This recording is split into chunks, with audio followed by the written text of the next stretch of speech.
Hello and welcome to another exciting episode of the Full Spectrum D&D podcast. My name is Trey. I am Rungrun.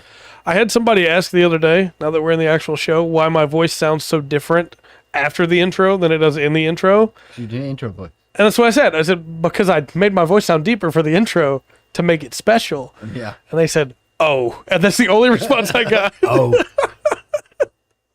So we've been covering Mordenkainen, and that means we are going to talk about some monsters tonight. Yes. Get to the end of it. Yeah, we're in the P's now. Yeah. Last week we finished off the O's. Okay. So tonight we were going to cover P, Q, and R Yeah. and start S.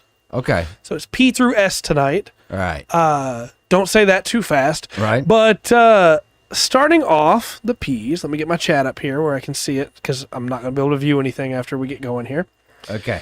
Starting off the P's, we have the Pheonix. Right on. And this is a very special creature. It has a blurb from Mordenkainen. All right. It says to rise like a phoenix from the ashes. Let me retake that because I did not say phoenix. Okay. To rise like a phoenix from the ashes. So many use that quaint colloquialism. Little do they know about the true horror of such a rebirth. So, a phoenix is a gargantuan elemental released from the inner planes through an explosion of fire. Yeah, original XC is not the game. I understand, Will. An enormous fiery bird forms in the center of the flame and smoke from the explosion, and the elder elemental possessed by a need to burn everything to ash is born. So, this is a gargantuan elemental, CR 16, 18 AC, 175 hit points, 20-foot walk, 120-foot fly. This thing's huge and can fly a long ways. Really fast. Yeah. And of course, because it's an elemental, it's resistant to damage from bludgeoning, piercing, slashing from non-magical. It's immune to fire, as you would expect, but also immune to poison. Who knows why? Because it's in this book. Yeah. Why is the giant fire elemental immune to poison? I don't know. What? Everything's immune to poison at this level. Yeah. And then, of course, it can't be exhausted, grappled, paralyzed, petrified, poisoned, prone, knocked, restrained, or stunned. Because it's an elemental. You know, it makes sense. Yeah. Now, it has an ability called Fiery Death and Rebirth. If the Phoenix dies, it explodes. Each creature in a 60-foot radius sphere centered on the Phoenix must make a DC 20 dex save, Golly. taking 4d10 fire damage on a failed save, half as much on success. The fire ignites flammable objects in the area that aren't being worn or carried, and the explosion destroys the Phoenix body and leaves behind an egg-shaped cinder, which weighs 5 pounds. The cinder deals 21 or 66 fire damage to any creature that touches it, though no more than once per round. The cinder is immune to all damage. And after 1d6 days, it hatches a new Phoenix. Might as well. Yep. So, just a quick aside, I was incredibly flabbergasted when I read it's immune to all damage. Well, I know you're only cool with Phoenixes if they're down. Yes. Yes. Let Let me use their feathers to save my friends. Yes. Yes. And this has no feathers. No. Just fire. Just fire. It also has fire form, so it can move through a space that narrows 1 inch, just like normal fire elementals. Any creature that touches the Phoenix or hits it with a melee attack while within 5 feet of it takes 1d10 fire damage. In addition, the Phoenix can enter a hostile creature space and stop there. The first time it enters that, the creature takes 1d10 fire damage. With a touch, the Phoenix can also ignite flammable objects that aren't being worn or carried. No action required. Then, of course, it has flyby because it's a bird. No worries, Faith. It doesn't provoke opportunity attacks when it flies out of the enemy's reach, because it's a bird. Yeah. And it has illumination. It sheds bright light in a 60-foot radius and dim light for an additional 60. Has 3 legendary resistances a day. And then it has siege monster. It does double damage to objects and structures. Because it's a gargantuan creature that's always on fire. That's why the not provoking opportunity attack kind of weird. Yeah. Yeah. Because it's gargantuan. Yeah. There should be something there you can hit. I agree. Multi-attack, 1 beak attack and 1 fiery talon. So it's not too many multi-attacks, but you'll see why. Plus 13 to hit at CR 16. Yeah. Reach 15 foot on the beak. Single target, 2d6 plus 8 fire.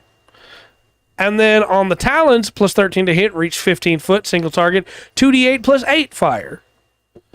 Not a lot of damage, but it's doing that every turn, while also making you take damage if you swing at it. Man, these bonuses just get really wacky way up high. Mm-hmm. Then it has legendary actions. Yeah. 3, of course. It can spend 1 to move up to its speed. It can spend 1 to peck, or it can spend 2 to swoop. It moves up to its speed and makes 1 fiery talons attack. So, pretty solid. Nothing too crazy, but definitely if you run into one of these things, oof. Yeah, I mean it's got a plus 13 hit, right? Which is gonna be on par with most of your players. Yep. And actually be behind some others at that level. Also, we don't normally bring these up, but I wanted to bring a couple of its mods for saves. Okay. Because it is, enjoy your meal, Will. It is only CR 16, but it has a plus 8 in Dex and a plus 7 in Con. It also gets a plus 10 to its Wisdom saving throws and a plus 9 to its Charisma saving throws. That's pretty brutal. This thing's going to be hard to hit with a lot of spells. Yeah. So that's where it really, I believe, makes up that difference. So it's a pretty cool creature. Next up, we move to the Qs. That was our only P. Okay. With the Quicklings. Do you remember Quicklings? Yeah, so we're going from gargantuan to tiny. Yep. Yeah, okay. Yep. Quicklings were a big thing in 4th edition. Fae were a big thing in 4th edition. Right. And so that was where I believe Quicklings were introduced, but they might have been in previous editions and just moved there. Yeah, I think so, because if I remember correctly, Quicklings look like little brownies, and they're stupidly fast. Yep. And very hard to hit. Yep. And they have a pretty good bonus to hit. They do. It's if you took a brownie and combined it with Sonic the Hedgehog. That's a Quickling. Now, of course, these are very strange fake creatures. They resemble miniature elves with feral features and cold eyes that gleam like jewels. They race faster than the eye can track, and they appear little more than blurry waverings in the air. They exist only because the Queen of Air and Darkness, the dread ruler of the Gloaming Court, created them, and they hate her. So basically, they were originally Fae that didn't take up the Queen's summons. They steal babies. We're going to get there. And because they didn't, oh boy, congratulations. Dark. Because they didn't answer the Queen's summons, she taught them a lesson by speeding up their internal clocks and shrinking them. So now they have amazing speed, but also have accelerated aging, and none of them live longer than 15 years. Yeah. So, yeah. They're pretty crazy. They're very capricious, though, and will just do crazy stuff like stealing children. Not to raise them as their own, but just to move them. Yeah. Just because they can.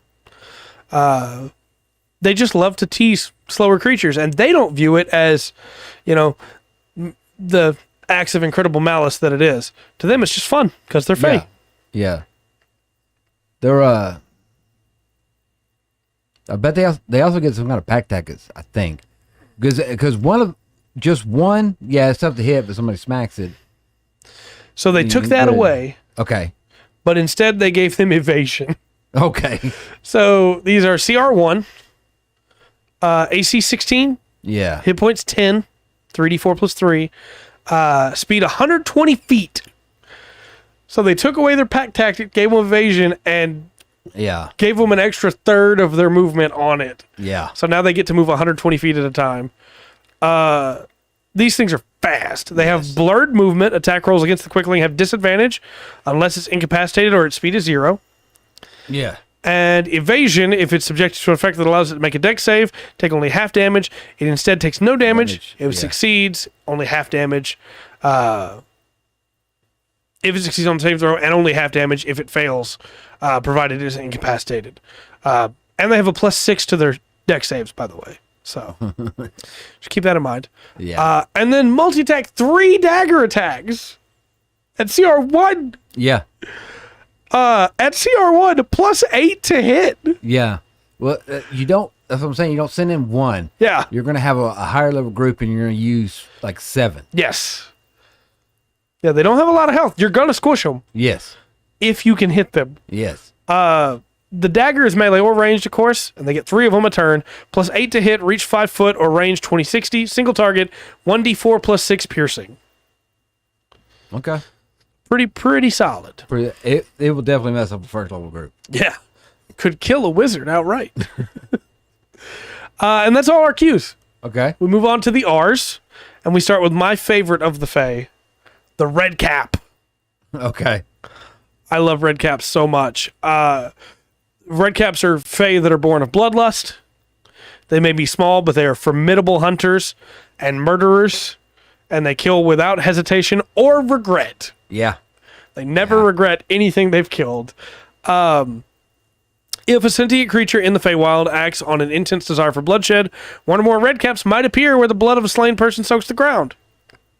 At first, they look like tiny blood-stained mushrooms, but when moonlight shines on them, a creature that resembles a wizened and undersized gnome with a hunched back and a sinewy frame springs from the earth. Yeah. So they have iron boots, they have a huge sickle, and they have a red hood that they wear.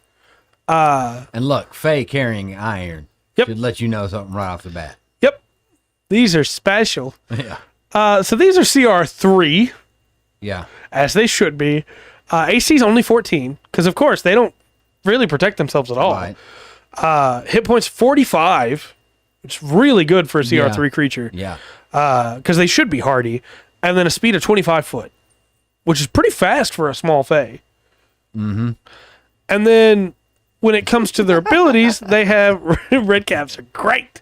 They have iron boots. They have disadvantage on stealth checks. Yeah. As they should. Yeah.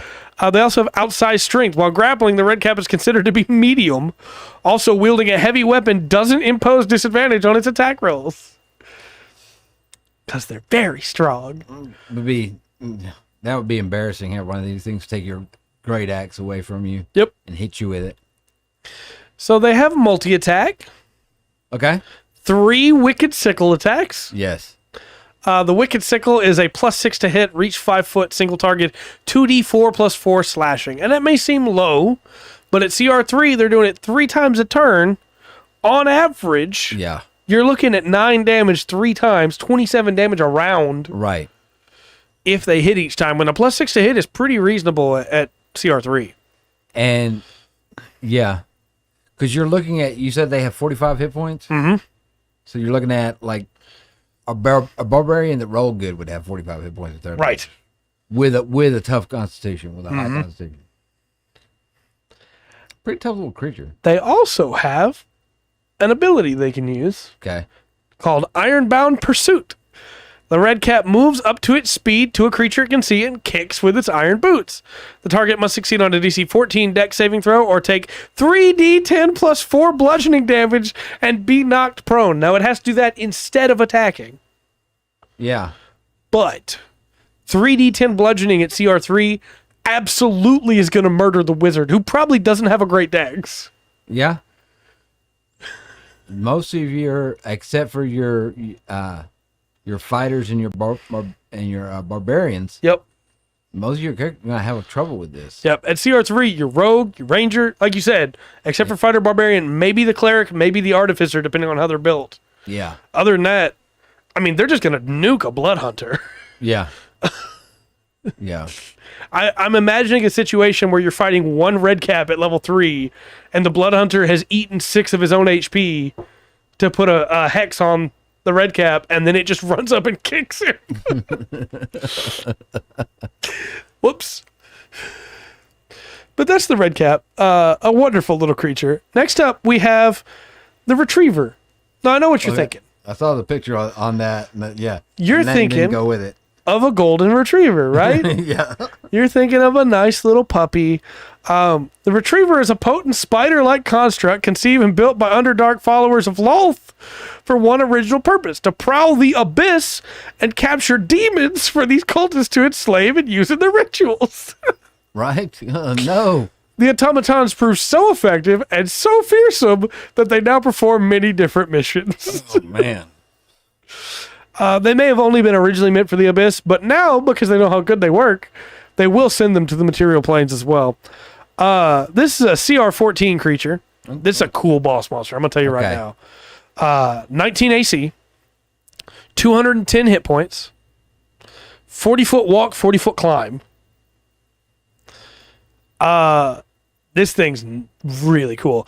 It's immune to necrotic, poison, psychic, bludgeoning, piercing, and slashing from non-magical attacks that aren't adamantine. Okay. So that's just a rough bunch of stuff out of the window right now. Yeah. And then it can't be charmed, exhausted, frightened, paralyzed, or poisoned because it's a large construct. You're right. It has polymorphed. They never put that in there. Can't be polymorphed. I agree. It needs to be in there. Blind sight to 30 foot, dark vision to 60 foot, and a passive perception of 15. That's pretty. This thing knows you're there. Yeah. It has faultless tracker. The retriever is given a quarry by its master. The quarry can be a specific creature or object the master is personally acquainted with, or it can be a general type of creature or object the master has seen before. The retriever knows the direction and distance to its query as long as the two of them are in the same plane of existence. The retriever can have only one such quarry at a time. The retriever also always knows the location of its master. So it's... What is that spell? Unseen Servant. Yep. Yeah, it's got the Unseen Servant ability. Mm-hmm. I'm imagining a party that has taken the MacGuffin. Yeah. And they're carrying it, and the Dark Master goes, go get it back. And the retriever is sent to hunt them down. So it has multi-attack, 2 4-leg attacks, and it uses Force Beam or Paralyzing Beam if available. Paralyzing Beam is rough. Yep. So the 4-leg is a plus 11 to hit, reach 10 foot, single target, 2d8 plus 6 slashing. Okay. Pretty solid, right? Yeah. Gets 2 of those a turn. Force Beam is the retriever targets one creature it can see within 60 feet of it. The target must make a DC 16 dex save or take 5d10 force damage on a failed save or half as much on a successful one. Okay. A lot of damage. Yeah. The Paralyzing Beam recharges on a 5 or 6. The retriever targets one creature it can see within 60 feet of it. Target must succeed on a DC 18 con save or be paralyzed for 1 minute. The paralyzed target can repeat the saving throw at the end of each of its turns, ending the effect on itself on a success. If the paralyzed creature is medium or smaller, the retriever can pick it up as part of the retriever's move and walk or climb with it at full speed. That's part of the move. That's pretty rough. Then it has spellcasting. Yeah. Now it's plus 0 on the mod because it uses wisdom, and the spell save DC is only 13. But 3 times a day each, it can cast Plane Shift on itself and up to 1 incapacitated creature, which is considered willing for the spell because it has claimed them, and Web. So it's got multiple ways to lock you down, and then it can just run with you. Yeah. Pick you up, Plane Shift. Well, as important as Action Economy is in 5th edition, the ability to paralyze or stun or anything like that, really, it enhances that ability. It does. It turns the fight around real quick. I like this thing a lot. This is a cool creature. Mm-hmm. Finally, for our R's, this is our last R, is the Rudderkin. These are medium fiends. Okay. Warped demons that roam the abyss in mobs. So it's a good mob monster. All right. Constantly searching for intruders to surround and devour. They protect the abyss from non-demons. When they spot any interlopers, they gather in a crowd and surge forward, emitting a wave of fear in advance of their attacks and leave their victims terrified and rooted in place. If you're bitten by one, you're exposed to a terrible disease that infects them with coughing influence of the abyss. They experience tremendous pain as their bodies become disfigured, flesh twisting around the bones, until they transform to join the mass of Menace demons, or Mains demons, depending on how you pronounce it, from the Monster Manual, that follow in the wake of the Rudderkin mob that laid them low. Okay. So, it's a CR2 creature. Weak creature by all regards, right? But you're supposed to play with a bunch of them. Yes. Right? 12 AC, 37 hit points, 20 speed. Resistant to cold, fire, and lightning. Immune to poison, of course. Everything is. And then can't be charmed, frightened, or poisoned. These things have some cool stuff going on, though. So an immobilizing fear ability. When a creature that isn't a demon starts its turn within 30 feet of one or more Rudderkins, the creature must make a DC 11 Wisdom saving throw. The creature has disadvantage on the save if it's within 30 feet of 6 or more Rudderkins, which I recommend you do that. Yeah. On a failed save, the creature becomes frightened of the Rudderkins for 1 minute. While frightened in this way, the creature is restrained At the end of each of the frightened creature's turns, it can repeat the saving throw, ending the effects on itself on a success. And on a successful save, it's immune for 24 hours. Okay. For all Rudderkins.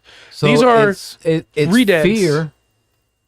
It's fear, but it holds you. Yeah. It holds the character. Redeads from Zelda. When they scream, you can't move. Yeah. Okay. I love this. Those are they're interesting, and the way their fear works, because you just run. Yep. Any other time. Right, but now. But you get the roll to break and become immune. And it's only 11. Yeah. So, however, you only get the immune on a successful save. So just keep that in mind. You will have disadvantage probably. So just keep that in mind. The bite, pretty basic. +4 to hit, reach 5 foot, single target, 3d6 +2 piercing, which is pretty good for CR2, but it's only a +4 to hit. Okay. If the target is a creature, it must succeed on a DC 13 con save against disease or become poisoned. At the end of each long rest, the poisoned target can repeat the saving throw, ending the effect on itself in success. If the target reaches to 0 hit points while poisoned this way, it dies and instantly transforms into a living menace. The transformation can be undone only by a wish spell. So every long rest, you can try and save again. Ooh. So, just keep that in mind. And then there's a little blurb here from Tasha that says, "Ugh, Rudderkins. You've heard of Stinking Cloud. Now get ready for its sequel, Rancid Crowd. Mordenkainen, my dear, I know you just died inside when you read that. Kisses." And that's ours. Okay. I expected there to be more. Yeah. Everything's in S. Just to be straight with you on this. We have... Let me run this down here. 1, 2, 3, 4, 5, 6, 7, 8, 9, 10, 11, 12, 13, 14, 15, 16, 17, 18, 19 S's. And that's not even counting the subdivisions in there. All right. So let's see how many of these we can knock out tonight. Okay. May all your bacon burn. For starting off with S's, we have Sea Spawn. These are exactly what you think they are. People lost to the sea. They thought drowned, but not merely drowned and gone. They've been taken over by the ocean and live as sea spawn, haunting the waves like tortured reflections of their former selves. Okay. Encrusted with coral. This is the Davy Jones crew, right? Yeah. So CR 1, AC 11, 32 hit points, 20 speed, walking, 30 swim. Then they have limited amphibiousness. The sea spawn can breathe air and water, but it needs to be submerged in the sea at least once a day for 1 minute to avoid suffocating. Okay. Which I think is a really nice touch. They have weird ability. Man, this they're really interesting. You're gonna like this. Multi-attack, 2 unarmed strikes and 1 Piscine Anatomy attack. Okay. The unarmed strike is a +4 to hit, reach 5 foot, single target, 1d4 +2 bludgeoning, nothing too fancy, Yeah. They get to do 2 of those a turn. But the Piscine Anatomy, the sea spawn uses one of the following options. You choose one or roll a d6. On a 1 to 2, a bite, +4 to hit, reach 5 foot, single target, 1d4 +2 piercing. Okay. On a 3 to 4, poison quills, +4 to hit, reach 5 foot, single target, 1d6 poison, and the target must succeed on a DC 12 con save or be poisoned for a minute. Target can repeat the saving throw in any of its turns, ending the effect on a success. Or 5 to 6, a tentacle, +4 to hit, reach 10 foot, single target, 1d6 +2 bludgeoning, and the target's grappled with an escape DC of 12. If it's a medium or smaller creature, until this grapple ends, the sea spawn can't use the tentacle on another target. Okay. It's just a fun little thing, It's a cool monster. I do think there needs to be levels to this. Yeah. Because, you're going to have different... Yeah, give me a stronger variant. Yeah. Mm-hmm. Because automatically when using that, especially with the thing, you've got one, you find one that hasn't trying to get back to water. Yeah. You save it and it's led you back to the other ones. But yeah, a little more variance. Yeah. Across those would be really cool. Now there is something special here where they give you, and they haven't done this for most of the creatures. Okay. They give you a tie-in for a campaign here. Okay. In that there's specific sea spawn of Purple Rocks, which is an island in the Forgotten Realm setting. Yeah. If you go to Purple Rocks, you might notice that there are no infants and there's no elderly, Oh, it's ad time. Oh, we're getting to the coolest part. Ads? Why'd you have to pop up now? I think the ads are only like 30 seconds, so that gives me a chance to drink my non-branded soda. All right. I'm not making that same mistake. Thanks, Nightbot. You're a little late there. Bakugan. I was good at Bakugan. Yeah. Bakugan's a weird show, too. Did you ever watch it? I watched a couple of episodes of it. The Bakugan's weird. Yeah, just the whole... But look, weird thing about that, that's an ancient game. Yeah, it absolutely is, yes. But I'd rather watch Bakugan, but... I'd rather watch Beyblade, though. Okay. Can't say that word on the podcast. So yeah, specific sea spawn at Purple Rocks. If you go to Purple Rocks, you might not see, or you won't see any infants or elderly. It's because babies born to the Rocklanders are claimed by a kraken named Slarkrathel. Easy for me to say. The experience transforms the children into fanatics dedicated to the kraken. They return from the sea as humans, but when they reach old age, they transform into sea spawn and rejoin their master in the depths. Some children return having suffered partial transformations and must conceal themselves from strangers until their full transformation in order to keep the secret of the Purple Rocks. This is very Innsmouth. It is, and okay, you tie it to a kraken.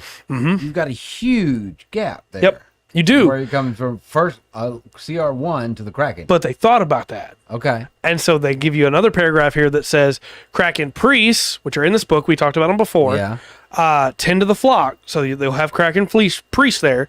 And then most of the priests are island natives, but some are other sorts of creatures like merfolks or moreaus, which are in the monster manual, or even sea elves. So they give you a pretty good span there. I agree with you. I wish there was like another tier of these. Because even with those, I think you're missing at least one more tier. Yeah. You know, you're gonna have to do a little bit of fanatic.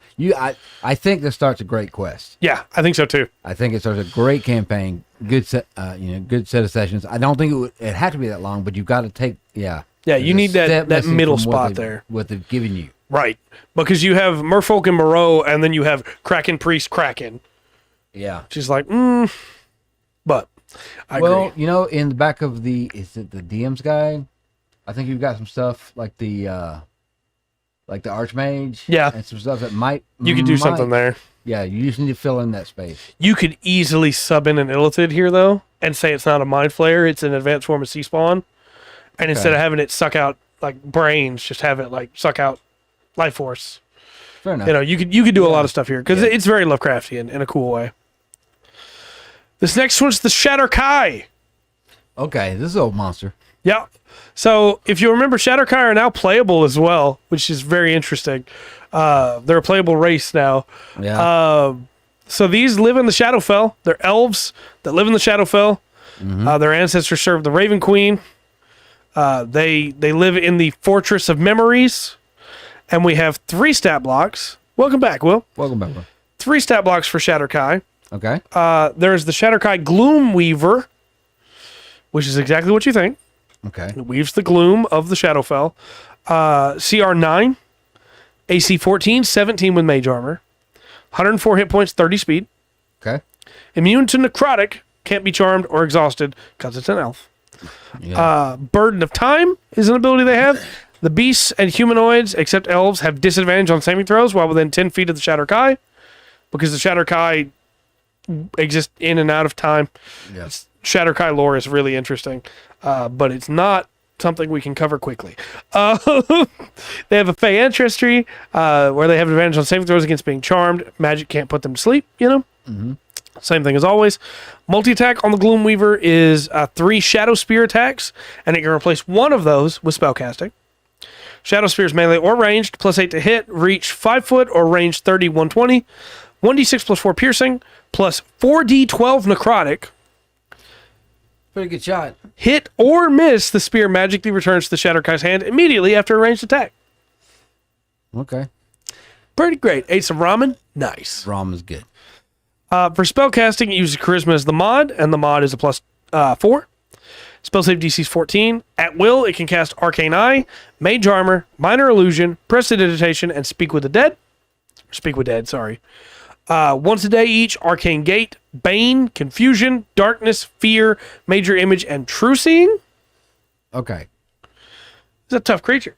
It is. And I don't think this creature wouldn't work well for me as a DM of just a group walking up on it. Right. This creature will have to have been expecting it, and that way some of those spells become useful. I agree. Is they're going to set up their ambush, or you're going to fight on their turns at least. Yeah, I agree. At will, indeed. It does have a really interesting reaction called Misty Escape. Recharges on at 6. When the Shatterkai takes damage, it turns invisible and teleports, along with any equipment it's wearing or carrying, up to 60 feet to an unoccupied space it can see. It remains invisible until the start of its next turn or until it attacks or casts a spell. Yeah, and that it goes even more. You'll be fighting. Right. It wants to get you on its turf. It knows where it's going to go. Right. I agree. Next up is the Shadow Dancer. These are the ones that are the fighters, the monk variant, I guess you could say, okay, of a Shatterkai. CR 7, AC 15, 71 hit points, 30-foot speed. Still immune to necrotic, charmed, exhausted. Still has Fey ancestry, but its multi-attack is 3 spiked chain attacks, and it can use Shadow Jump after one of these attacks. Spiked chain is +6 to hit, reach 10 foot, single target, 2d6 plus 3 piercing. The target must succeed on a DC 14 dex save or suffer one of the following effects. Choose one or roll a d6. Okay. On a 1 to 2 is Decay. The target takes 4d10 necrotic damage. All right. A lot of necrotic damage. 3 to 4 is a Grapple. Escape DC of 14. Medium or smaller creature is grappled. Until the grapple ends, the target is restrained, and the Shatterkai can't grapple another target. And 5 to 6 is Topple. The target's knocked prone. No extra damage, just knocked prone. It's a pretty big deal, though. And since it gets to use 3 of these, it can crit you. Then, as a bonus action, it can Shadow Jump at any point after one of those attacks. The Shatterkai teleports along with any equipment it's wearing up to 30 feet to an occupied space. Both the space it teleports from and the space it teleports to must be in dim light or darkness. That's pretty cool. Yep. I also like this creature because that's kind of in a sweet spot right there. It is. Right at being at 7th level, CR7. Your players at 7th, 8th level are really going to start being able to do some cool stuff. Yeah. Well, what did you do to make all these people want to cast things at you? Right? Oh. They either want to kill him or have ramen with him. I'm not sure. It could be they just want to get him there so they can have ramen. It's true. Will is now the ramen vendor. The Soulmonger is the third one of the Shatterkai. And this is racked with despair over the loss of memories of a brighter time. Yeah. Soulmongers crave the vitality of others. Yeah, now that this is an old one. Yeah, that will be worth going into. If you're going to use these monsters, going into their past. Yeah, for sure. So CR 11, which is the highest of the 3. Yeah. AC 15, 136 hit points, 30-foot speed, all the same immunities. Still has Fey ancestry. Has magic resistance now, so has advantage on saving throws against spells and other magical effects. Has Soul Thirst. When it reduces a creature to 0 hit points, the Shatterkai can gain temporary hit points equal to half the creature's hit point maximum. Okay. Let me read that for you again, chat. Yeah. When it reduces a creature to 0 hit points, the Shatterkai can gain temporary hit points equal to half the creature's hit point maximum. Okay. While the Shatterkai has temporary hit points from this trait, it has advantage on attack rolls. Okay. Now it's not going to be. That's a pretty big pull. Yeah. Being able to do that, but they marked it as temporary hit points. Right. So they're not going to go. That's not going to heal. So if you're playing, it's not going to heal this thing. Right. So if you're playing with damage, it would still be hurt. Right. It would just have that many more hit points. Yes. And it would not be able to heal those ones back. And it doesn't get half of its maximum temporary hit points. It gets half of whatever creature it killed. So if it brings the wizard down, it's getting way less than if it brings the barbarian down. Yeah. So just something to keep in mind. It's an interesting creature, though. Yeah. It also has Weight of Aegis, of course, just like before. But the way this one works is any beast or humanoid, except an elf, that starts a turn within 5 feet of the Shatterkai, has its speed reduced by 20 feet until the start of that creature's next turn. Okay. It's a pretty big speed reduction. Yeah. Multi-attack. That's not going to bother too much. Right. Other classes, that's going to be, or other races, is going to be detrimental. Mm-hmm. Got a dwarf or a gnome or... Yeah. Mm-hmm. Anything that's sluggish, so to speak, in movement. So the Shatterkind makes 2 Shadow Dagger attacks with multi-attack. Shadow Dagger's melee or ranged, plus 7 to hit, reach 5 foot, or range 20-60. Single target. 4d4 plus 3 piercing, plus 3d12 necrotic, and the target has disadvantage on saving throws until the end of the Shatterkai's next turn. Hit or miss, the dagger magically returns to the Shatterkai's hand immediately after a ranged attack. Yeah, that's Then cool. it has spellcasting. It uses Int as its mod, which is a plus 4. Spell save DC 16. Once a day each. Bestow Curse, Finger of Death, Gaseous Form, and Seeming. And then it has a Wave of Weariness, which is on a recharge 4 to 6. The Shatterkai emits weariness in a 60-foot cube. Each creature in that area must succeed on a DC 16 con save. On a failed save, a creature takes 10d8 psychic damage and suffers 1 level of exhaustion. On a successful save, it takes half as much damage and doesn't gain a level of exhaustion. If it recharges that a couple times in a fight...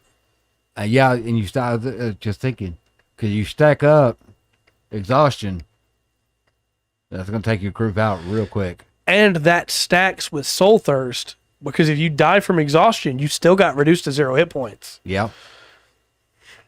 It's pretty good. Crazy. That's a tough creature. Yeah, this is a cool boss monster, I think. You remember I was talking about dogs earlier? Yeah. Well, next up, we have the Shadow Mastiffs. Nice. These are the hounds of the Shadowfell. Yeah.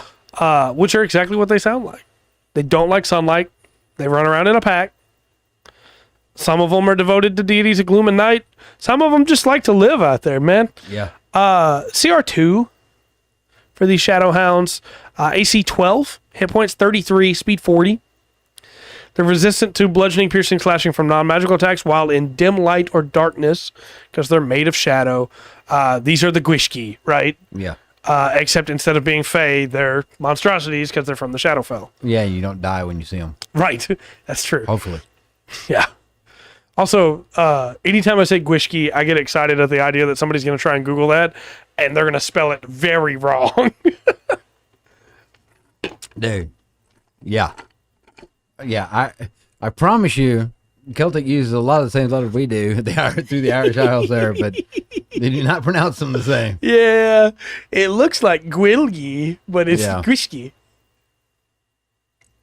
But these are not Gwishki. These are Shadow Mastiffs. Yeah. These things have ethereal awareness. Mm-hmm. They can see ethereal creatures and objects.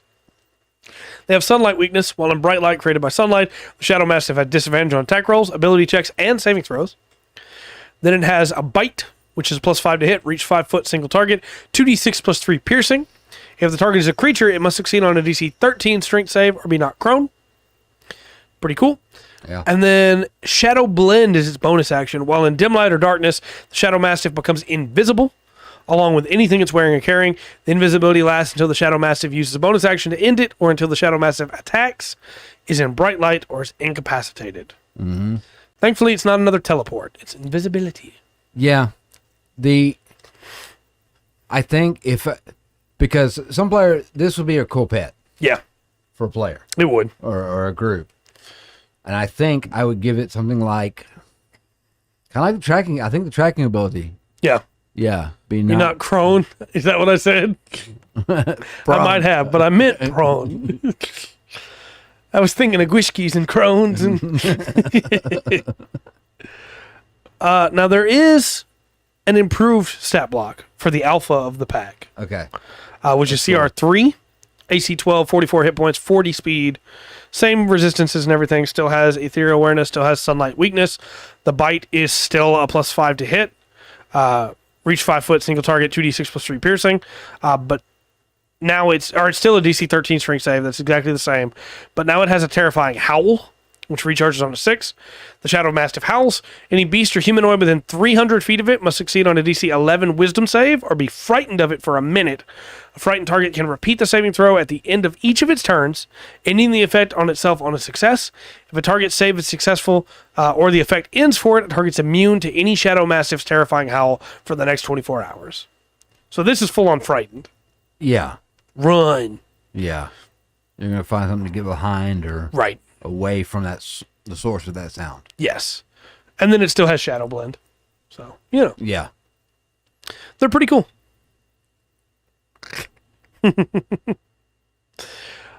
Next up, we have the Shusuva. Okay. And these are very cool. So, we all know our boy, our friend, old classic Yinagyu. Yeah. God of the Knolls. Right. Who's actually a demon. Yes. A Shusuva is a hyena demon gifted by Yinagyu to an especially powerful worshiper, like a Fang or a really good cultist. And it's basically a Gnoll war dog. Okay. That is bonded to the worshiper that it's given to. It makes them second only to a Flind in status within a warband. We covered Flinds in the Fs for Yinagyu. And Mordenkainen and Natasha both have a thing here. Mordenkainen says, "What? Are you expecting me to comment on these creatures? Fine, how's this? A loyal pet deserves a loyal pet." Fair enough. Okay. And then Tasha says, "Trust Mordenkainen to look down on any sort of companionship, even the slavering, venomous, demonic puppy kind." And that's what these are. These are demonic Gnoll puppies. Hyena puppies. However, I think they look sick. So if you're interested, it is SHOOSUVA. Shusuva. These things look awesome. CR8. Okay. You're going to run this normally with the person it's bonded to, right? Right. So you can look at the Gnolls that we covered earlier and find some different, because there was a good number of Gnoll options. You can find a good one there, or you can just run a cultist block and run it with that, with a cultist stat block. But CR8, AC 14, 136 hit points, speed of 40 foot. It's fast. Resistant to cold, fire, and lightning. Immune to poison, because of course. It cannot be charmed, frightened, or poisoned. And then, man, I love this thing. Multi-attack. The Shusuva makes 1 bite and 1 tail stinger. Yeah. The bite is +7 to hit. Reach 5 foot, single target, 4d10 +4 piercing. Pretty good bite. Yeah, this thing's stout. And the tail stinger's +7 to hit. Reach 15 foot. Single target, 2d8 +4 piercing, and the target must succeed on a DC 14 con save or become poisoned. While poisoned this way, the target is also paralyzed. Ooh. The target can repeat the saving throw in each of its turns, ending the effect on its success. No immunity. And then it has a bonus action called Rampage. When it reduces a creature to 0 hit points with a melee attack on its turn, the Shusuva can move up to half its speed and make a bite attack for free. Okay. So if it gets a kill, it goes for another. Yeah. Yeah. I love this But thing. they limited it to the bite attack. Yes. So it can't just do another free stinger. Yeah. Which is good. Yeah. Cool little hyena dog. Man, this next thing is it's something. All right. I'm going to do my best to explain this to you. Okay. It's called the Sibriux. It's thought to be as old as the Abyss itself. Sibriuxes haunt remote parts of the Abyss, where they use their vile abilities to create new horrors and seek ancient lore. Rivulets of blood and bile cascade from a Sibriux's body, polluting the surrounding landscape. It's awful. They have spent eons amassing knowledge from around the planes, from different planes, hoarding it for when it might be useful. They're so smart and have so many stores of information that a lot of people seek them out, including demon lords. Some of them act as advisors and oracles, manipulating demons and serving their ends, while others parcel out lore only when doing so advances their plans. This is a giant, grotesque head. And where a beard would be are clawed legs. Furred clawed legs. Okay. The face is there, and then above it is a huge brain with horns. And the one in the picture has been chained down, but we know that most of them run free. Yes. It is a really cool idea for a creature, but it is very difficult for me to explain what it looks like to you. Floating scab. Yeah. Face scab. CR18 Okay. is a huge fiend. Yeah. AC 19, 150 hit points. Not that many hit points for a CR19 No. creature. But that's to balance out what it can do. Its walking speed is 0, and its flying speed is only 20, hover, but it doesn't need to move very far. It's resistant to cold, fire, lightning, bludgeoning, piercing, slashing from non-magical attacks, and of course it's immune to poison. It has true sight for 120 feet with a passive perception of 23, speaks all languages, and 120 feet of telepathy. Okay. It has an aura of corruption called contamination for 30 feet in every direction. Vegetation withers, and the ground in the aura is difficult terrain for other creatures. Any creature that starts its turn in the aura must succeed on a DC 20 con save or take 4d6 poison damage. A creature that succeeds on the save is immune to the Cyberlex's contamination for 24 hours. Ow. Yeah. But I'm thinking running a group that high, this seems like a monster. Like, I want to soften them up a little bit. Yeah. Before taking them in. Right. To the big bad evil. Yeah. Right? Well, just wait till we get what else it can do. Okay. 3 legendary resistances a day. Has magic resistance. Multi-attack is 3 chain attacks, and it uses Squirt Bile. I know everybody loves that attack name. Let me know in the comment section down below and in the chat how much you love that attack name. The chain is a plus 13 to hit, reach 15 foot, single target, 2d12 plus 7 force damage. Not too bad for CR18. There are pictures for the Hell Demon puppies or whatever it was. I would Google Shusuva, Shoosuva. Pretty solid chain damage, right? Squirt Bile is the Cyberlex. Targets one creature it can see within 120 feet of it. 120 feet. Target must succeed on a DC 20 dex save or take 9d6 acid damage. Yeah. It gets to do that once for free every turn. Then it has spellcasting using Charisma as its mod, which is a plus 7. Spell save DC is 21. At will, it can cast... Everything's immune to poison, that's right. At will, it can cast Command, Dispel Magic, and Hold Monster. And once a day, it can cast Feeble Mind. All that's good, right? It's pretty tough, yes. But then it has Warp Creature. The Cyberx targets up to 3 creatures it can see within 120 feet of it. Each target must make a DC 20 con save. On a successful save, a creature becomes immune to Warp Creature. On a failed save, the target is poisoned, which causes it to also gain 1 level of exhaustion. While poisoned in this way, the target must repeat the saving throw at the end of each of its turns. 3 successful saves against the poison ended, and ending the poison removes any level of exhaustion caused by it. Each failed save causes the target to gain another level of exhaustion. Once the target reaches 6 levels of exhaustion, it dies and instantly transforms into a living menace under the Cyberx's control. The transformation of the body can be undone only by a wish spell. Okay. 120 feet, 3 creatures, DC 20 con save. You have to make that 3 times. Whew. If you fail it the first time. DC 20 con save. Yeah. Even at CR 18, that is going to be really difficult for half the party. It is. And it's not going to be easy for the other half of the party. No, that's a tough save. And if you hit 6 levels of exhaustion, you die. Yeah. It also has legendary actions. It can use 1 to cast a spell. It can use another one to use another free Squirt Bile. And if it uses 2, it gets to use Warp Creature again. It's pretty tough, man. Yeah. So it is a pretty good challenge, I think. It's not unbeatable for sure. 150 HP, you're going to lock this thing down and kill it. Yeah. But those first couple turns trying to lock it down are going to be tough. Yeah, and you're going to need a couple people getting in there. Yeah. You know.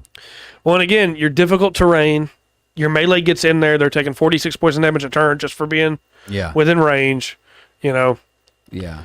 And then this thing's chain, Squirt Bile, Warp Creature, you know. Hey, that warp creature again. So there is a table here. Okay. Creatures that encounter a Cyberx can be twisted beyond recognition. Whenever a creature fails a saving throw against Warp Creature, you can roll a percentile die and consult the flesh warping table to determine an additional effect, which vanishes when Warp Creature ends on the creature. If a creature transforms into a menace, the effect becomes a permanent feature of that body. Creature can willingly submit to flesh warping, an agonizing process that takes at least an hour while the creature stays within 30 feet of the Sybrix. At the end of the process, roll once on the table or choose one effect, determine how the creature's transformed permanently. And this is a full D100 table. There's a lot of stuff in here, so I figured I'd just hit a couple of them that I think are really cool. Fair enough. The target's hands grow claws, which can then be used as daggers. Okay. Which is 11 to 15. A 31 to 35, the target's ears tear free from its head and scurry away. The target's deafened. 26 to 30, right? 26 to 30 is a pair of wings, either feathered or leathery, sprout from the target's back, granting a flying speed of 30 feet. Okay. And then the last one I want to highlight here is really interesting. On a 96 to 100, the target grows another head, causing it to have advantage on saving throws against being charmed, frightened, or stunned. Okay. Zaphoid Brittle Box, here I come. Yep. There's other cool stuff in there, like, hey, your muscle becomes like the exact same size as your bone. So it just like wraps around it, but you're still just as strong. You just weigh half as much. Your head triples in size. Your ears become wings. There's a lot of stuff that can happen in there, which is really cool. That's the Sybrix, though. It's an interesting creature. Yeah, it's something really you could throw in. Crazy cultists looking to go through that. Mm-hmm. I kind of wish more of these effects were permanent. Yeah. I think that'd be a cool thing of like, hey, we ran into this thing and I failed to save, and now 2 of my teeth are tusks. You know? Yeah, because there's good and bad on that. Like a pair of wings giving you a fly speed. Yeah, that's pretty great. Yeah. But if your head triples in size, your helmet doesn't fit anymore. Yeah. Yes. And everybody around you is like... Yes. So next up, we have the Skulk. Okay. This is a ghosty. Soulless shells of travelers who got lost in the Shadowfell. They are so devoid of identity that they've become permanently invisible. Only children can see them with the help of a mirror or without the help of a mirror or a special candle. On rare occasions, when a Skulk becomes visible, it appears as a drab, featureless, hairless biped. And Mordenkainen has a blurb here. He says, some children have imaginary friends that their parents can't see. Sometimes those imaginary friends aren't imaginary. They're just invisible. Yeah. So, CR 1/2. Okay. Terrifying. AC 14, hit points 18, 30 foot speed. Immune to blinded. You can't blind them. Yeah. The Skulk is invisible. The invisibility can be circumvented by 3 things: charnel candles, children, or reflective surfaces. Charnel candles, the Skulk appears as a dim, translucent form in the light of a candle, made of fat, rendered from a corpse whose identity is unknown. Children, humanoid children aged 10 and under, can see through this invisibility. And reflective surfaces, the Skulk appears as a drab, smooth-skinned biped in the reflection, can be seen in the mirror on another surface. It leaves no tracks to indicate where it has been or where it's headed, and all it has is a basic claw attack, +6 to hit. +6 is pretty good at CR 1/2. +6 to hit, reach 5 foot, single target, 1d4 +4 slashing, +1d6 necrotic. Yeah, but I don't feel like the encounter goes to fighting. Right. With this thing. This is evocative. Yeah, this is a story start right here. Mm-hmm. I agree. And maybe it even leads you to the real enemy. Yeah. That it's been trying to warn the child about, to get the child to warn the town about, you know? Yeah. But it may not have an identity anymore, but this child wanted to play with it, and it appreciates that. Something like that, you know? Yeah. Lots you could do there. You like Lords of the Shadowfell? Yeah. You like Skitons? Yeah. I do. This is the Skull Lord. He's exactly what you think. He has claimed vast regions of the Shadowfell as his domain. And from these blighted lands, Skull Lords wage war against their rivals, commanding hordes of the Undying in a bid to establish dominance. Retake.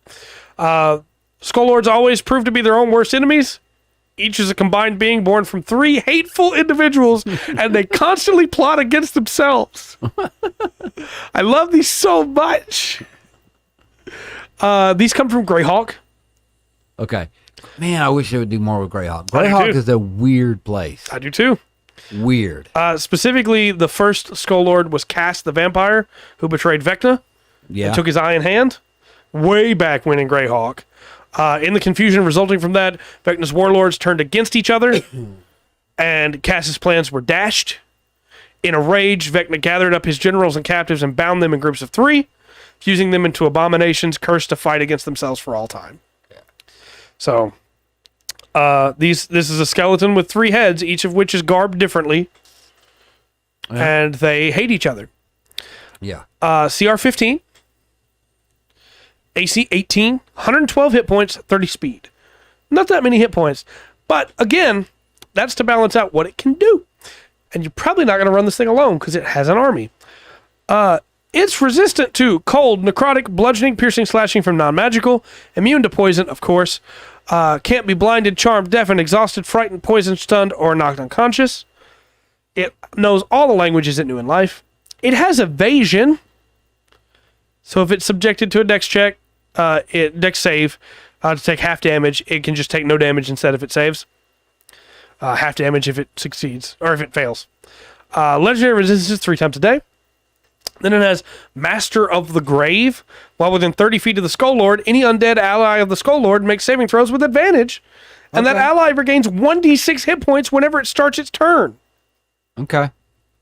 That's pretty good. That is pretty good. That can make a few of the lower level undead that you would be throwaway for a group at that level. Now it's harder for them to be turned or destroyed by a cleric. Yeah.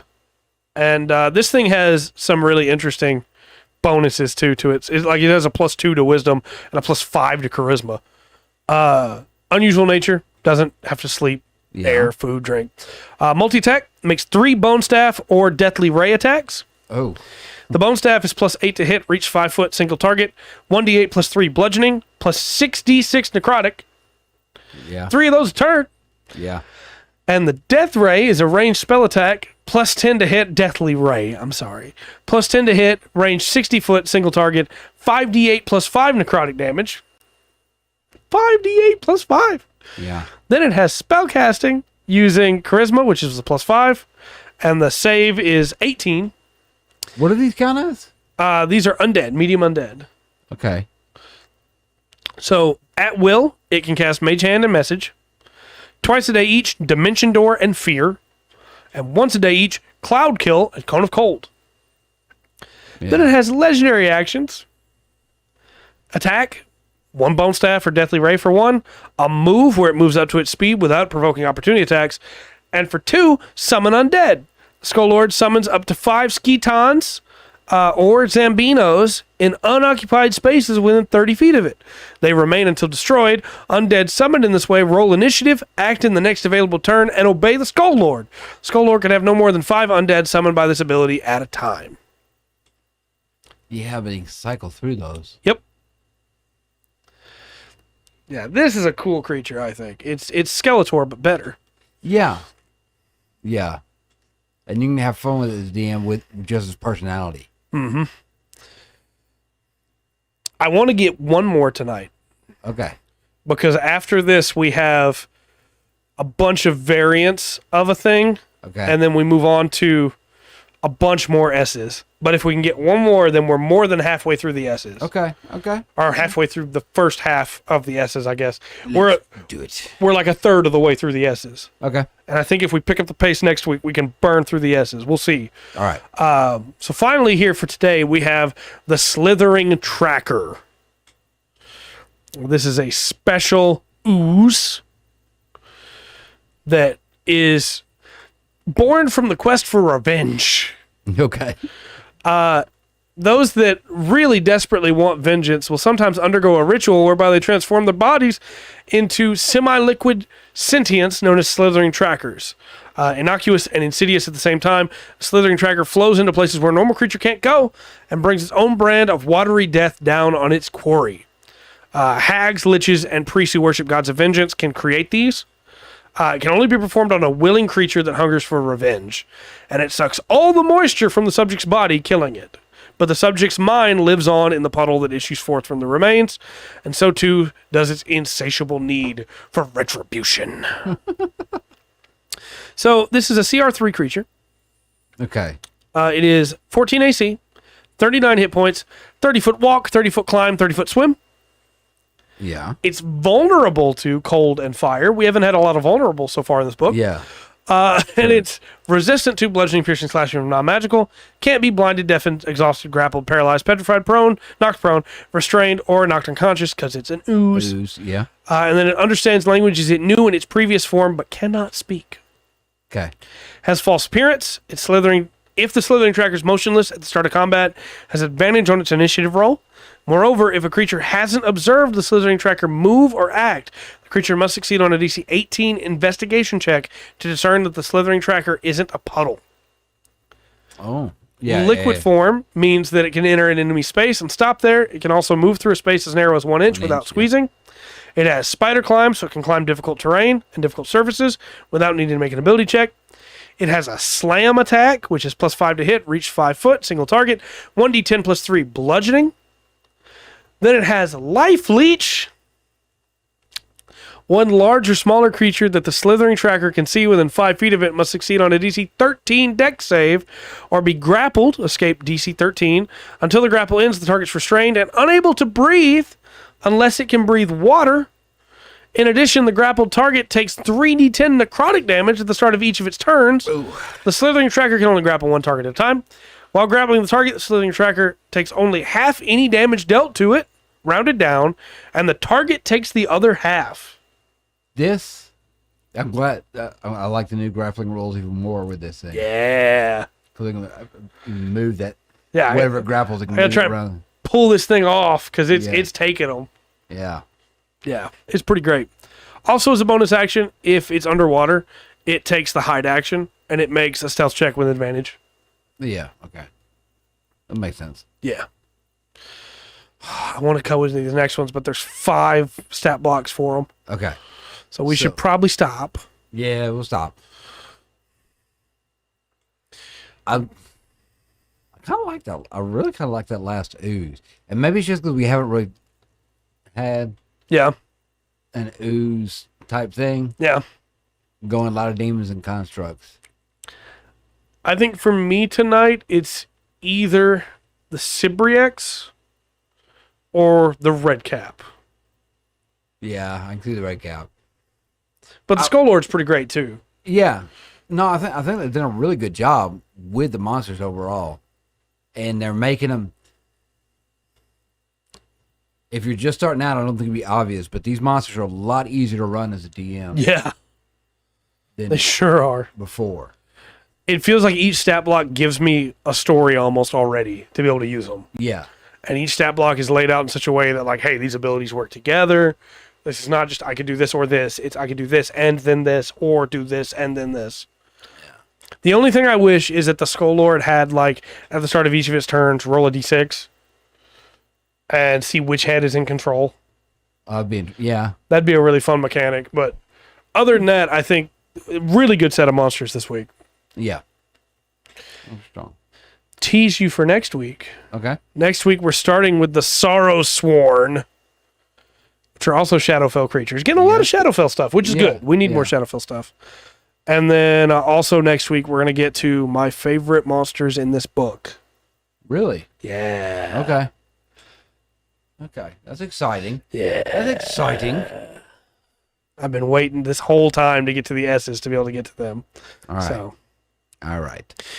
But let us know what your favorite monster was in the comment section down below. Or come hang out with us in the chat. We're live every Monday, Tuesday, Thursday, and Friday at 7 p.m. Central Time. We'll be back tomorrow with building Gunpla, building an SD Tallgeese 3 Zhao Haodun version from Sengoku Souketsuden. Yes. Got it memorized now.